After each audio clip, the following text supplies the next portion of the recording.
The laughter still echoed in Emma's ears, long after the dinner had ended. Her family's voices, sharp, mocking, and coated in fake affection, had always found a way to cut deeper than they seemed to realize. It was her grandfather's 80th birthday, and everyone had gathered around the long oak table that had witnessed decades of family drama. Emma sat quietly at the far end, pushing peas around her plate while her father bragged about her brother's new promotion and her sister's engagement to a wealthy attorney. When the conversation inevitably turned to Emma, her mother forced a brittle smile, and Emma, she said, is still figuring things out, aren't you, sweetheart? A few awkward laughs followed. Emma smiled politely, feeling her cheeks burn. Yeah, she murmured, still figuring it out. That's when her grandfather, Grandpa Henry, chuckled softly and reached into his coat pocket. His eyes twinkled, though his hands trembled slightly with age. Well, he said, pulling out his worn checkbook, maybe this will help you figure things out faster. He scribbled something quickly, signed the bottom with a flourish, tore the check out, and handed it across the table to her. Emma blinked at the numbers written in his shaky handwriting. $1,000,000,000. The room went silent for a heartbeat before her father burst out laughing. Dad, you're going to give her a heart attack with that old checkbook of yours. Her mother joined in, clutching her chest dramatically. $1 million.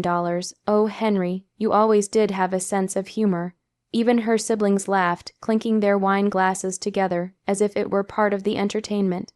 Emma forced a small smile, feeling her throat tighten. Thank you, Grandpa, she whispered, her fingers brushing over the paper as if it were fragile glass. He looked at her, really looked at her, and for a moment his eyes weren't joking. There was something else there, something hidden and solemn. You're welcome, my dear, he said quietly.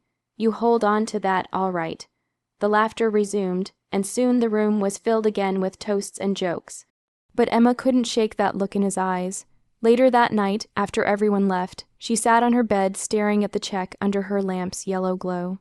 She could still hear her parents' laughter echoing in her mind, but her heart wouldn't let her toss the check away. It felt heavier than paper, almost like a message. She slipped it into her old diary, whispering to herself, maybe one day I'll cash in more than they think. Little did she know, that day would come much sooner than anyone expected. The next morning, the world felt gray and sluggish. Rain streaked down the window beside Emma's bed, blurring the city outside. She hadn't slept much. Her mind kept replaying her grandfather's eyes, that strange seriousness behind his playful words. The check lay on her nightstand, and still perfectly folded. She picked it up, running her thumb across the ink. It was definitely his handwriting, neat but shaky, the same way he'd signed her birthday cards since she was little. She wasn't planning to cash it, of course. It had been a joke, but a small, stubborn thought whispered in her mind, what if it wasn't?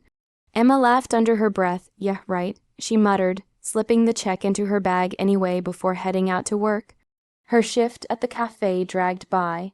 Between wiping tables and refilling coffee pots, she found herself glancing at the clock every few minutes. By noon, she gave in to curiosity. The bank was only 3 blocks away, the same bank where Grandpa Henry had gone every Thursday without fail. The lobby smelled of polished wood and faint cologne. Emma stood in line, heart thudding harder than she expected. When her turn came, she stepped up to the counter and smiled nervously at the teller. Hi, I was wondering if you could check something for me, she said, sliding the check forward. My grandpa wrote this as a joke, but I don't know. I thought I'd make sure it's not, actually something. The teller, a middle-aged woman with gentle eyes, glanced down. Her smile froze. Could you excuse me for a moment, miss? She asked, her voice suddenly formal. Emma's stomach twisted. Sure. The woman disappeared through a side door. A few minutes later, a man in a dark suit, the branch manager, judging by his nameplate, approached her. Miss Parker, he said, would you mind stepping into my office? Her pulse raced. Is something wrong? He didn't answer right away. Inside his office, he gestured for her to sit and handed her a cup of water. This check, he began carefully, is drawn from Mr. Henry Parker's private account. It's genuine. Emma blinked. Wait, genuine, as in real. Yes, the manager said, glancing at the screen in front of him. And according to our records, there's a balance of over $12 million. The cup slipped from Emma's hand, water splashing across her lap. He wasn't joking, she whispered, and for the first time in years, tears filled her eyes not from pain, but from disbelief and something like hope. By the time Emma reached home, her hands were still trembling. The bank manager had made her sign a few papers, verified her ID twice, and even called the legal department. Everything had checked out, the account was real, the check authentic, and the money hers. She should have been elated. Instead, she felt hollow, scared even, because she knew what her family would say. That evening, she sat at the kitchen table with her parents. Her mother was scrolling on her phone while her father read the newspaper, as if the world outside their walls didn't exist. Emma took a deep breath and laid the check in front of them. "I went to the bank today," she said softly. "Grandpa's check, it wasn't fake." Her mother's head snapped up. "What do you mean?" "The manager said it's real. He said Grandpa's account has over $12 million, the money he meant for me." For a moment, silence. Then laughter, but not the kind that comes from joy. Her father's laugh was short, sharp, disbelieving. "Emma, that's absurd. Your grandfather barely had enough to cover his medical bills." Her mother leaned forward, her tone brittle. "You probably misunderstood, or worse, someone at the bank made a mistake." "It's not a mistake," Emma said quietly. "I saw the documents myself." The change in their faces was instant. Confusion turned to suspicion. Then anger. Her mother's voice hardened. "You're telling us he gave you everything. Why would he do that?" "Because I was the only one who visited him," Emma said, her voice trembling. "Every week I brought him groceries. I sat with him when he was lonely. He told me things he never told you." Her father slammed his hand on the table. "Don't you dare accuse us of not caring." The argument spiraled, voices rising until the air itself seemed heavy. Emma finally ran to her room, tears stinging her eyes. 3 days later, her grandfather passed away peacefully in his sleep. Funeral was quiet, somber until the lawyer arrived with the will. "To my beloved granddaughter, Emma Parker." The letter began, written in her grandfather's familiar script. "I leave everything I have. You were the only one who saw me as more than what I could give. Let this gift remind you that love is worth more than gold, but sometimes gold helps the good-hearted rise." Her mother's face went white. Her father stormed out before the reading finished. In that moment, Emma realized the truth. She hadn't just inherited money.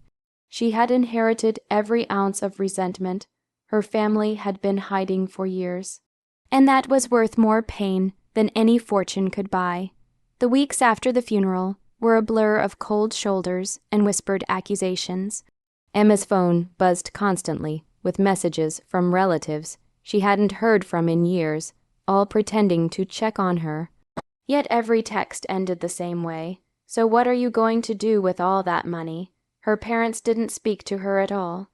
They moved through the house like strangers, doors closing sharply when she entered a room. The woman who had once told her, "You'll never stand on your own," could barely meet her eyes now. Emma didn't argue, she didn't shout. She simply packed her things, left a quiet note on the kitchen counter, "I'll give you space. Maybe we'll understand each other again someday," and walked out into the cold November air. Her grandfather's will had come with one final request: to use the money for something that matters. For weeks, those words echoed in her mind. Eventually, she found the answer in the small, forgotten town square, a crumbling building her grandfather had once owned, once dreamed of turning into a community center. So Emma rebuilt it. Brick by brick, she restored it in his name, the Henry Parker Learning and Hope Center. It became a place where children could study, where jobless parents could learn new skills, where lonely seniors could share stories over tea. Each wall carried his legacy, not in marble plaques, but in laughter and light. Meanwhile, her parents' world began to crumble. Her father's investments failed. Her mother's social circle turned cold when the truth about their greed spread. Pride kept them from asking Emma for help, until the bank posted a foreclosure notice on their front door. Emma saw it quietly, through a family friend. That night, she made a decision. She wrote another check, this one not for $1 million, but just enough to pay off the mortgage. No name in the signature line, no address, only a simple note folded beside it. You laughed when I got a fake check. This time it's real, but you don't need to know who signed it. Weeks later, she heard her parents had kept the house. They never discovered who had saved them. Standing outside the center one evening, watching the lights glow against the winter sky, Emma smiled through quiet tears. Her revenge hadn't been cruel. It had been kind, the kind that burned longer than anger ever could. And somewhere in the echo of the wind, she swore she heard her grandfather's voice whisper, proud and warm, "That's my girl."